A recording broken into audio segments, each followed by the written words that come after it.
Yes, guys. So today we are going to jump in and we are going to break down the objection handling phase of a sales call that I recently took and closed. Now, the reason why I want to do this, because if you're anything like me, when you come across objections, you kind of hope that there's maybe only one or two. In this, I faced about 7 and had to overcome each one and peel through the layers each and every single time. So you may have seen me previously talk about the particular layers when it comes to objections. The first layer is surface level. The second layer is them fighting it with logic. So they're justifying the first response with logic. The third layer then being the emotional side of things. And we've got to beat their logic with emotion effectively. Now, if you don't know what I'm talking about when I'm talking about those 3 layers, then you haven't downloaded and took part in my complete free sales training course program, whatever you want to call it. There'll be a link somewhere in the description. You can take it. There's everything from the £6 million sales framework that I've used with myself, my one-to-one clients, and the 7-figure sales teams, right the way through to objection handling masterclasses. Take it, worth it, go make some money. But what we're going to do today is we're going to have a look at a call that I closed, and we're going to look at why the objections came up, how we handled them, and why I was able to do so and ultimately end up in a close. Now, some of the things that I want you to take note of is body language, pacing, and tonality. You'll notice throughout that I'm quite relaxed, but I also want you to look out for some mistakes, and I will be pointing them out as well. So I'm going to share my screen. We're going to get the audio up. We're going to look at it, and we're going to dive in. Can't really think of anything at the moment. No, that's fine. I mean, with what I've been through there, does it align with what you were kind of hoping it would be? Can you see how it could help you? Like, yeah, I do. Yeah, I definitely do. Yeah, okay. Yeah. Just a bit of forward planning there and being a bit of help. Yeah, and can see it. Yeah. Yeah, amazing. Well, I mean, is it something that excites you? Like, does it sound like something that you would want to do? Oh yeah, absolutely. Yeah, 100%. Yeah, I mightn't sound too excited. That's just the way I am. No. So first thing that I'll say is the reason why we do that is I want to build certainty before I deliver price.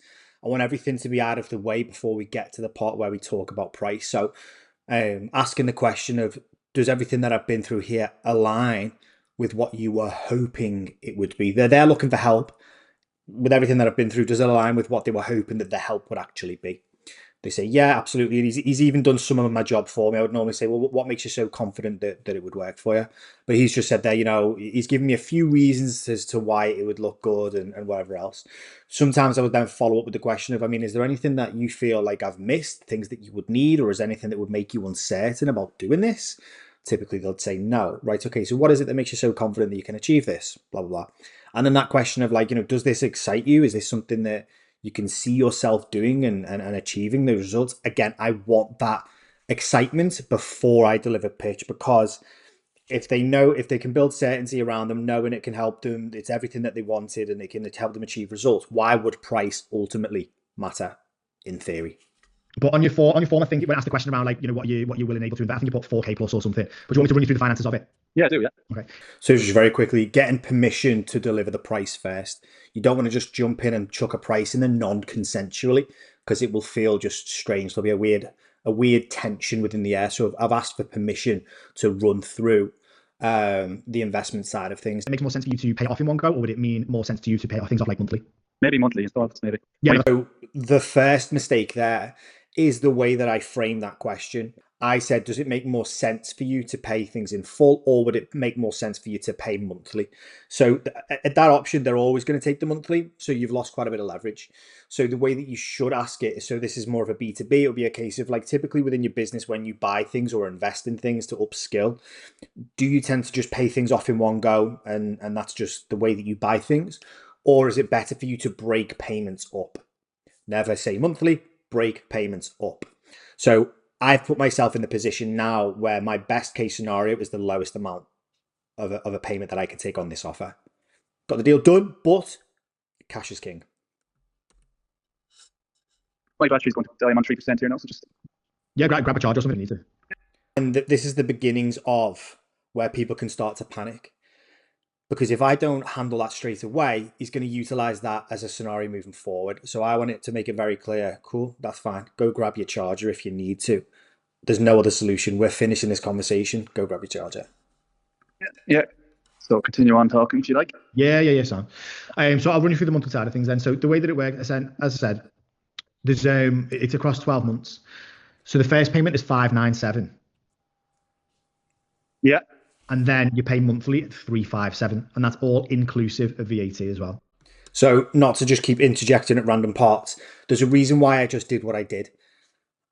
A lot of the time, people in this instance would be like, so the first payment is 597, and then that's 12 following payments of 357. You've relayed a bunch of different numbers in one go. I need clarification that they've heard exactly what it is that I've said and understood, which is why there was a pause. So the first payment is 597. I'm going to wait until they respond. Yeah, okay. Followed up with payments of 357, all inclusive of VAT. So you'll notice that I'm kind of looking away, not really looking at the camera. He's dicking about, walking about all over the place. And he kind of did that throughout the call. So it's not like I needed to sit there and try and maintain contact. It wouldn't have mattered. He wasn't looking at the phone. Which is why you have to have that authoritative stance and clarity of when you speak. In the case of, I know you're kind of not looking at me, but you are listening to me.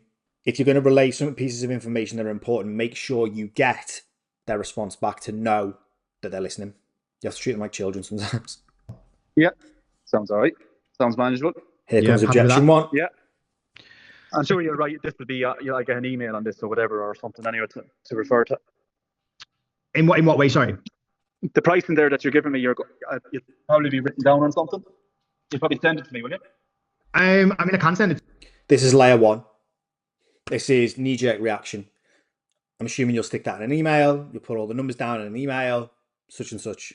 To you, yeah. If you need me to send it to you, we don't like have it written down as such. Typically, what we do is off the back of the call, if somebody wants to go ahead, then we look to get them set. We look to get them set up and on board it. So, it's one of them. In terms of next steps, is it something that you're thinking you want to get stuck into, or what we thinking? Oh well, I have a little thing.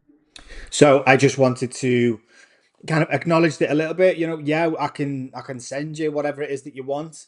But basically, this is how we would typically do things. Is this something that you are, looking to go ahead with? I want that confirmation of him saying, yeah, definitely, blah, blah, blah. And here we'll get into objection number 2. Think about it first. Which was he needs to think about it first. Okay. Yeah. In terms of what we've been through, do you believe that it can get you to where you want to be, though? Is that, in terms of the program, you're happy with what you've heard and you think it can get you there? Yeah, absolutely. Yeah, I do. Yeah. Yeah, 100%. What about it makes you confident that it can? What parts of it do you think? Well, you've experienced with a lot of people, so it sounds like that you know what you're doing. So, letting him stew, letting him just talk. In a hotel here, it's just not that easy to talk. So what we've done here is we've asked him those questions, and I'm just allowed. So I've built the certainty in the sense of, do you believe that it can get you what you're looking for? What makes you so confident? And he's now answering those questions, but he's in a bit of a spiral. So the best thing I can do is not interrupt with anything to do with me. Just leave it with him and let him talk, because the more that he talks, the more he's likely going to then either talk himself back into it, or he's going to try and justify it with logic.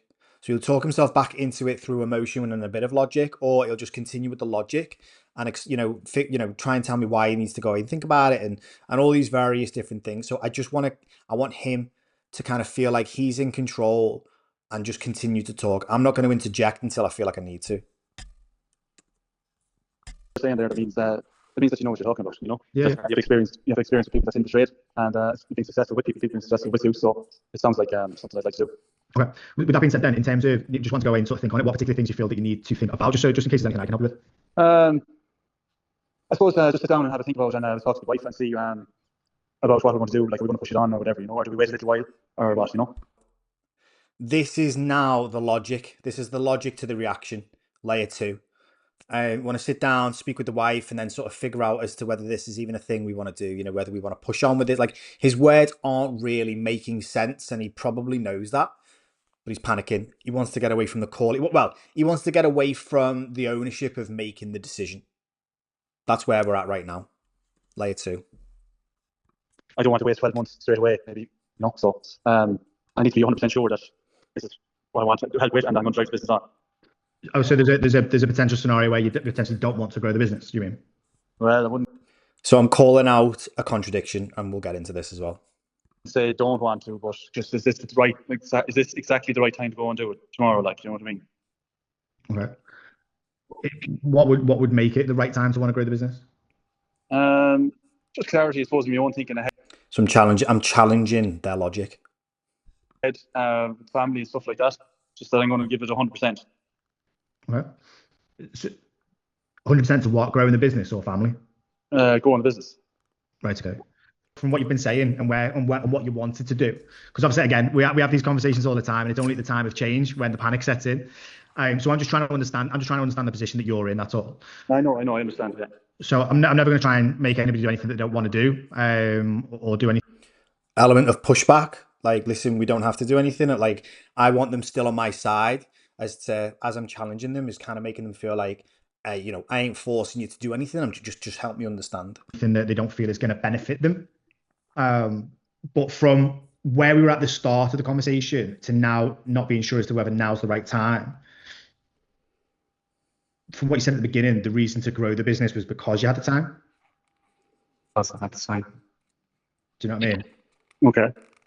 So I'm just trying to get my head around the contradiction. Okay, yeah, you're saying I was thinking this is the time now to push on after 4 years. Is that what you mean? Yeah, because obviously you're struggling with the lead generation side of things in the marketing. Yeah. And then when we said, you felt like now was the right time to kind of work through this. You said that it was because of, kids are getting older and it'll start to get a little bit easier and so on and so forth. But then now it's come down to it might not be. Is it the fact that it might not be, or is it the fact that you feel like you're having to make a decision? So we've just jumped into a binary. So what I've basically been doing in that phase is, as softly as possible, challenge his logic. And what I've then been able to do is use their own language, use their own words, use their own problems and issues that they brought up right at the very beginning of the call, and just called out the contradiction.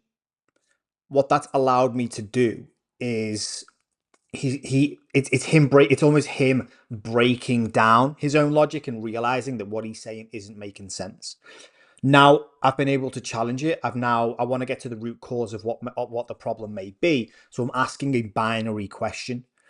Is it the fact that maybe now isn't the right time, or is it the fact that you feel like you need to make a decision? Because I've got a sense, and you probably have this sense too, that he's actually just fearful of taking action.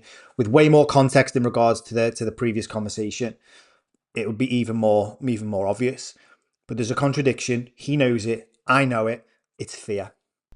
No, it's just I would say like it is the right time to go, but it's just to put the pen to paper now sort of thing. It's not a real panic thing. It's just. So he's answered the question. It is the right time. It's just putting pen to paper, aka us sealing the deal. I want to make use of it and be 100% committed to it. Yeah, as in committed to the program. Yeah.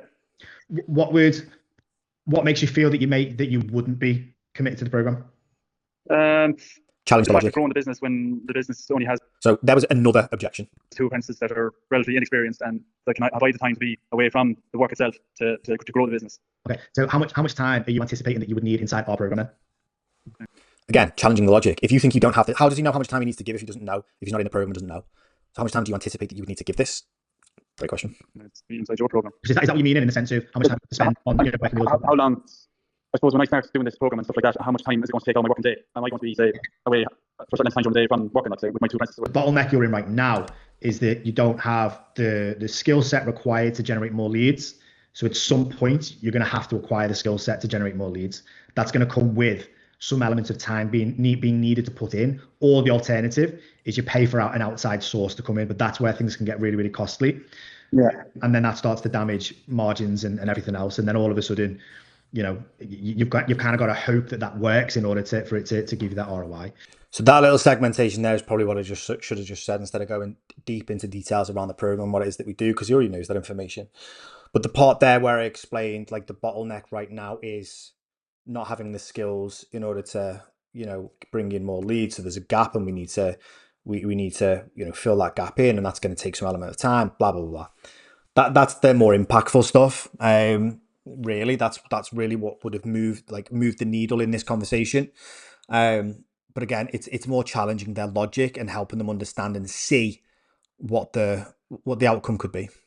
Okay, and how long is that for? Is that for the first 3 months, or? So now he's just asking real daft questions. He's still thinking, the cogs are still turning. What's your gut telling you? Is it telling you that if you did this, the business would grow and you'd have a more positive outcome? Or is your gut telling you that if you did do this, that it might be a mistake? No, it's swinging. Binary, yet again. This is the importance of a binary question, because it helps to clear things up completely. So I've basically used the binary around his main concern, which was the fact that it come to putting pen to paper. At this point now, he knows what he should be doing. But again, I just want to develop and make it even more clear and try and bring in some of the elements of emotion to that logic. What is your gut telling you? If you were to do this, positive. Or if you were to do this, negative. And he's going to tell me the positive. More to positive, that it would do the job, would be good, like, for the business. Yeah.